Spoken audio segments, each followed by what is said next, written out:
حنا الامازيغ خلاونا هادشي جدودنا من تنحتفلوا به كل عام، وبغيناه يبقى تاريخ وكنحتفلوا به، وبغينا هادشي يستمر من جيل لجيل. كنديروا الطعام اليوم في راس السنه، هادشي خلاوه لنا جدودنا والتقاليد وكنديروه كل عام. انا عندي 34 في عمري، نط على هادشي ومازال شادي فيه لحد الان، وهادشي كاين في المنطقه ديالنا كامله. كلشي كيديروا هاد العام هذا، هاد النهار هذا كلشي كيدير الطعام في راس العام. تنديروا فيه 7 خضاري، وكنديروا واحد التمره، وديك التمره اللي لقاها تيكون عليه الخير وتيكون مبارك.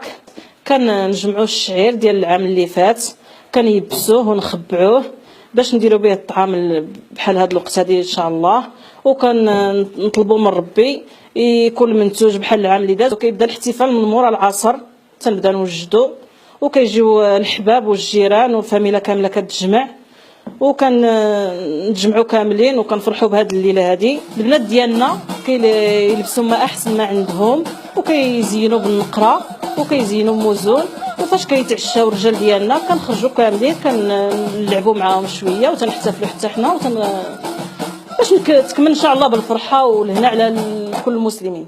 ولينا كنسمعوا في تونس والجزائر تيحتفلوا بهذا النهار هذا، ومازيغن في العالم كامل كيحتفلوا بهذا النهار هذا، وبغينا يبقى من جيل لجيل ان شاء الله، وتاريخنا هذا وكنفتخروا به.